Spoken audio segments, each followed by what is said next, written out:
Hey, what's up, everybody? BDF coming at you with another video. All right. So I don't know if I've ever talked about this in a therapy session at all. I don't think so. But I'm just sitting here thinking about why I'm able to kind of bring up certain things or come up with certain things, or what I feel is substance on my channel and where this stuff comes from. And I just think about like how my mother and my father met, and just the overall improbability of my existence. My mother's father and my father are from the same small town in Oklahoma.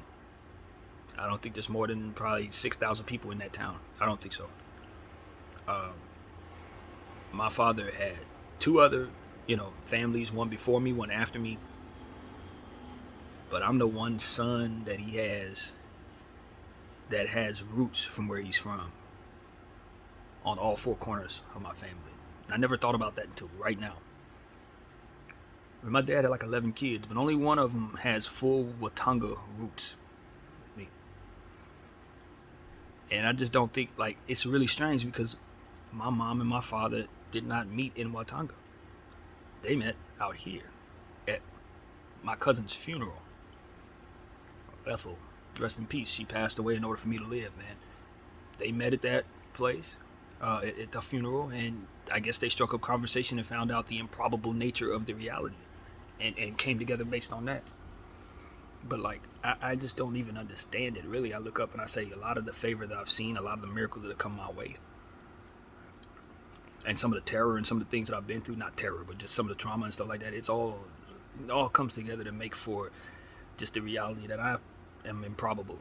I am improbable because my parents probably shouldn't even have met. And if they did meet, they probably should have met somewhere else. Not in LA.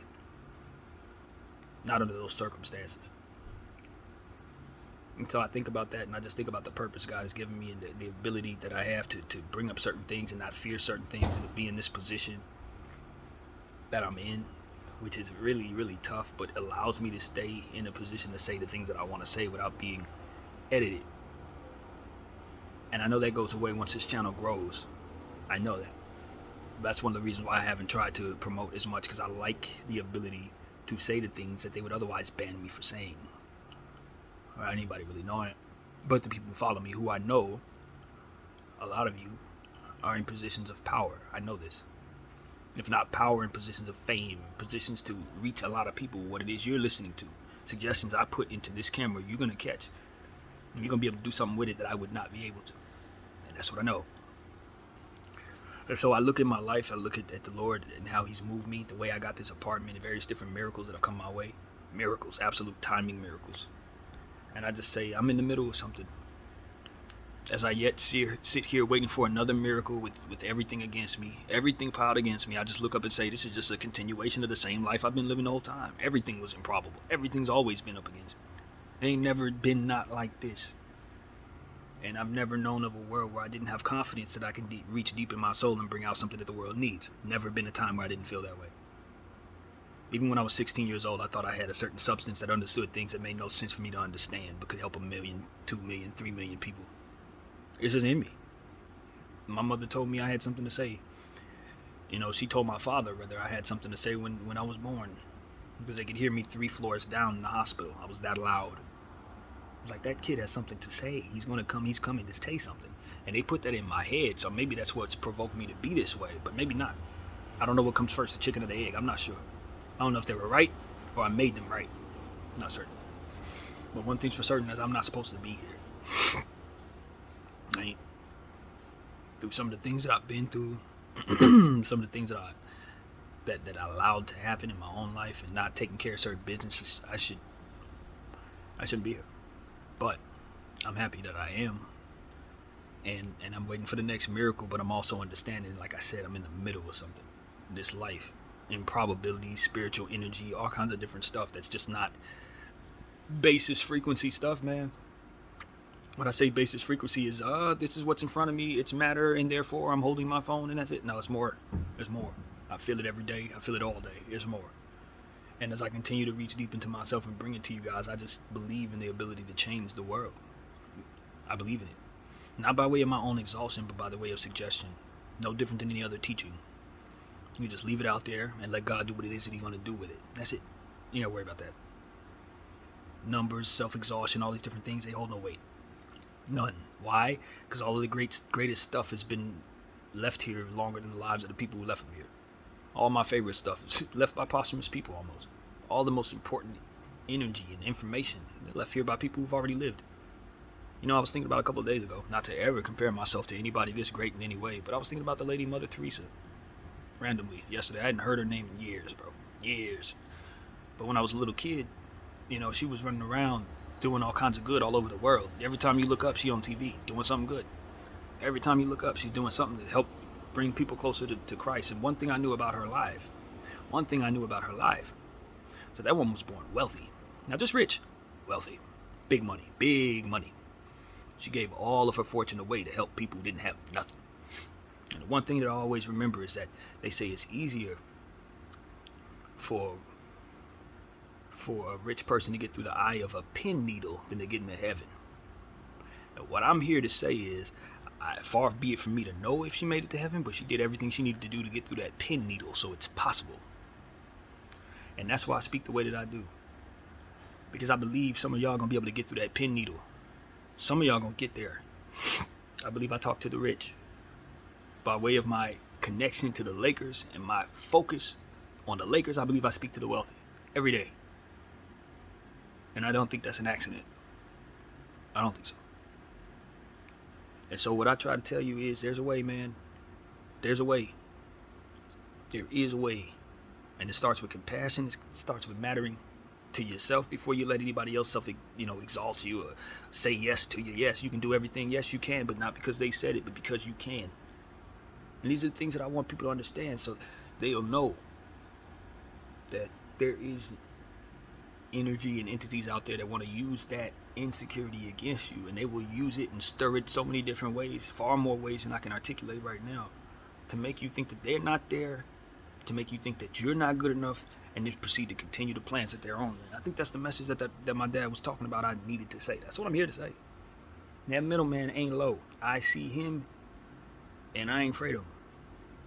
You know, that's really what it comes down to, that entity that stands in between us and clarity as it pertains to how we should treat each other, how we should be looking to take care of ourselves, how we should feed ourselves, how we should look to obtain good health, what is mental health, and how best to obtain peace, spiritual energy, and whether or not we should give it love.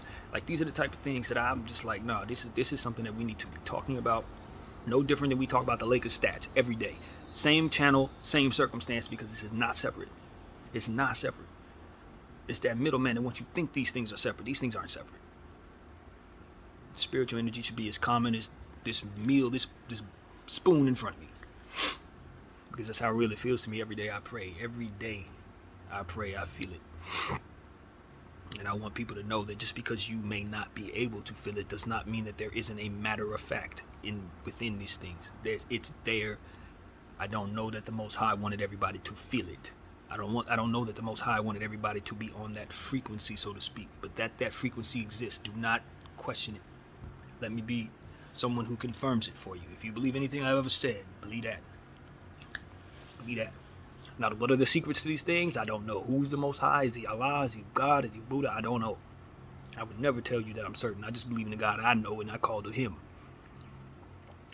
But I tell you this, that there is a spiritual beyond, and that it has intentions upon this reality, that is not up for debate in my mind. Now, when I look at the miracles and the overcomings and the different things that have allowed me to be here today, say these words to you, there's so many things had to line up that were not probable. That's why I hold no fear when I speak my mind. I don't care. Because if the Lord wanted me to be anything else, he would have sparked me different. He would have made one or two of those miracles just not happen. And I wouldn't be in this position. Pushing the limits on whether or not I can do certain things. Strange. Judge told me they would tell me when I would be going to that thing to the courtroom to find out about my eviction in a month. It's been a month. Ain't heard nothing, don't know nothing.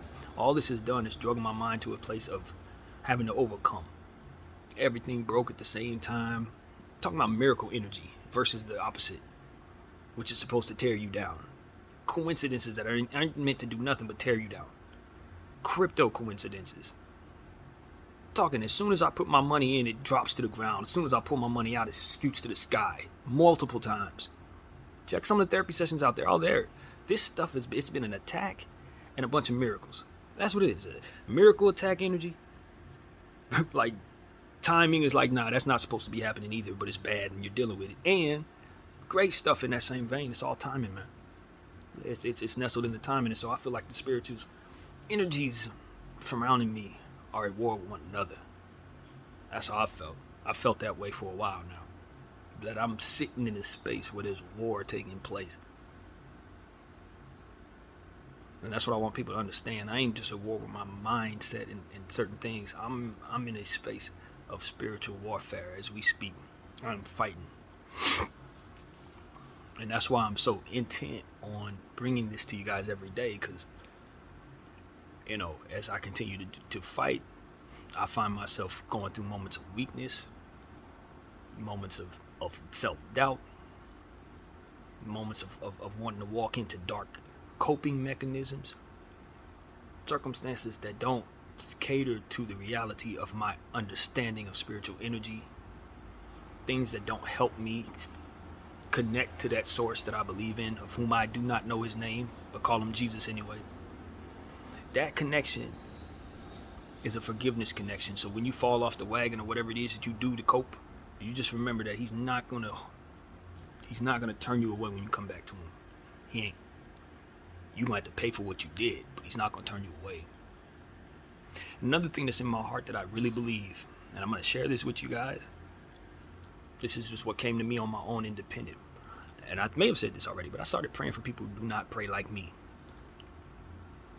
I envision myself as a spiritual entity watching over those who don't pray like me, to assure that whatever evil that would otherwise be susceptible to letting them in doesn't come in. Because I was taught that if you don't have Christ, evil lets in. But if I know Christ, why would I let him hurt? Why would I let me knowing Christ not protect my friends? So you telling me my Muslim brother doesn't get to be protected because he doesn't know Christ? But I know Christ? That doesn't work for me. You see what I'm saying? That doesn't work for me. No, I don't like that. I talked to God about that. I'm like, nah, I want my friends to be protected. I don't like that. No, don't do that. Don't do that. Because at the end of the day, what if I got it wrong? What if I got it wrong? I need somebody over there to say, yo, he's cool. He believed in something that wasn't true, but he's cool. Protect him while he prays. Protect his children. That's what I want. I don't want to be wrong and let that be the end of it. That can't be the end of it. And so that's where I'm at with that. I pray over people who don't pray like me, and then it brought me to being that space, that energy prompted me to start praying on my knees like a Muslim person. I'm not kidding. In the shower for the last 7 days, I've been taking moments to put my head down and my knees down, head down. Ever since I started praying for Muslim people, started praying for Buddhist people, I've been praying differently. It's been compelling me to pray differently. I don't know what comes of that. I don't know why that is. I'm just letting you know it. And in doing so, I still pray to Jesus as I know how to do. But I'm down there like a Muslim person. I am. It's just natural. It doesn't feel like I'm being disrespectful in any way.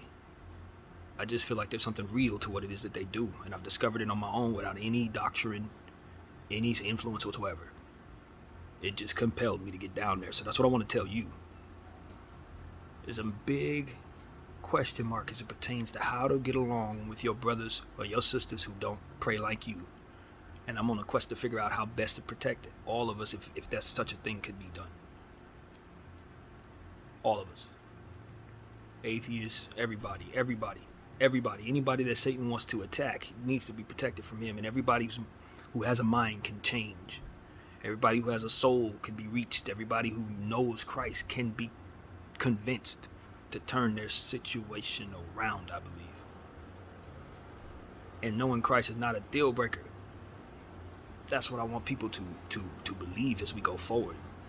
It ain't a deal breaker, man. It's that compassion in your heart, your ability to protect children, your ability to give somebody a break, your ability to forgive somebody, your ability to fall in love with somebody, whatever the case may be that will bring out the best in you. That is the connection that will get you to the Most High. No matter what it position you're in on this earth, no matter what way you've been taught how to love or pray and believe in God, that God will meet you halfway no matter what.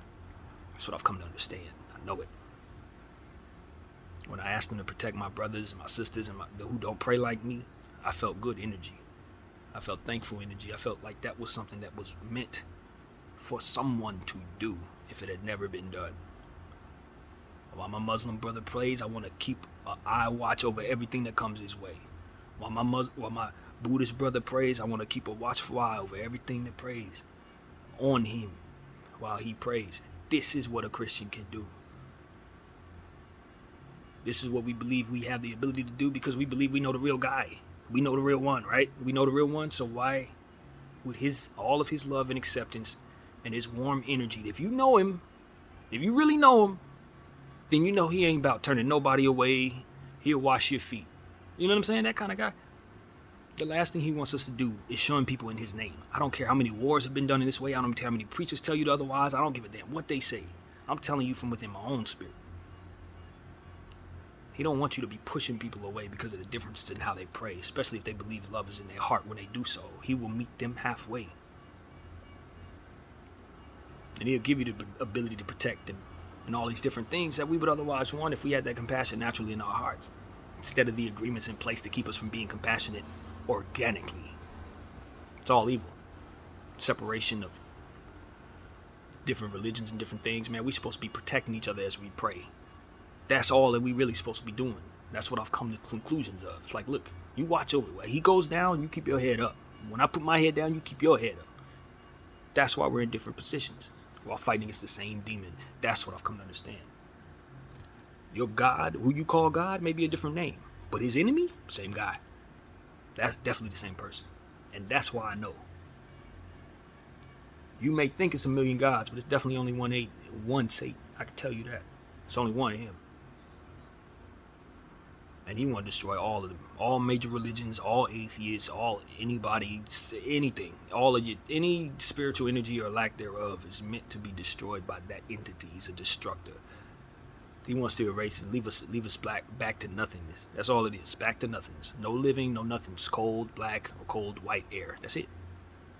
That's his dream. And so as we continue to live and try to exalt ourselves, figure out how do we cope with circumstances, how to overcome our own egos and all these different things, how to get money and all this different stuff that doesn't really hold much weight at all when you consider the zoom out of what it is we actually are and where we're going, what we've been and all that. And your ambition, man, I tell you, your ambition is only but so much, man. He could wipe it away with the flick of his wrist, bring down boulders of hail and destroy whatever you're putting together. It doesn't matter.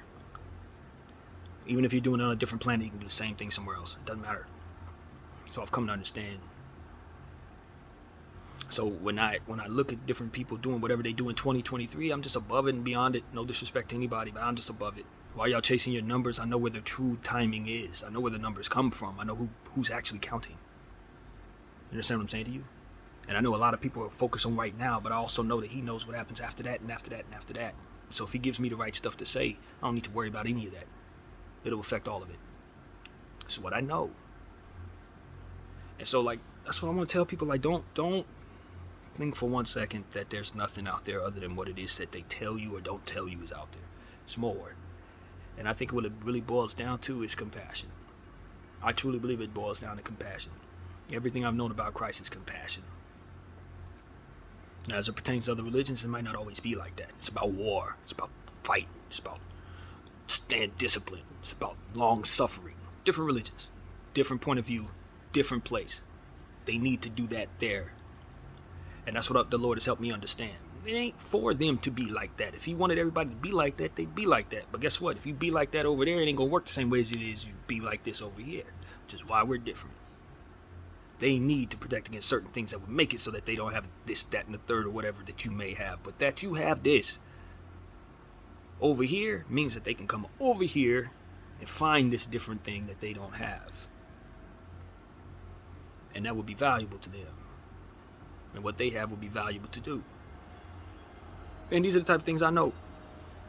And eventually, as the people keep coming over, like they always have, you're going to have more and more of those people become you. Which is why acceptance is so important. Because whoever you are, eventually, we're all going to become the same.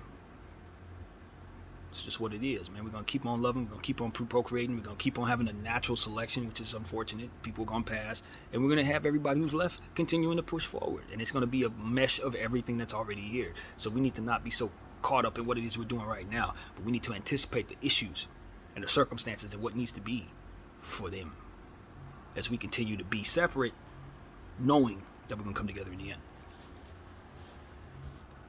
So this is what I bring to the table, man. I don't play around about things that matter to me as it pertains to substance. I don't allow myself to worry about whether or not I'm going to be able to make a bag later, or how I'm going to even pay the rent later, or even how I'm going to live next week if they kick me out of this apartment. None of that stuff matters at all, because I'm not even supposed to be here. Everything that's ever been, including this apartment itself, is a miracle. I should have been homeless 7 years ago. I should have never had this apartment. I was told I couldn't have it. So now that they're kicking me out of it, and I'm still sitting here compelled to be the same way, I realize he's going to give me another place too. Or he'll just wipe me from the earth so I don't have to worry about that. Or I'll have to be homeless and I'll deal with that. But whatever the case may be, there'll be some alignment, some timing, some everything that would allow for me to continue on this path that I've been on, which has alignment and timing and everything else. And in improbable circumstances that ultimately come together to give me confidence to continue to speak this way. BDF 44. I'll thank you all for watching.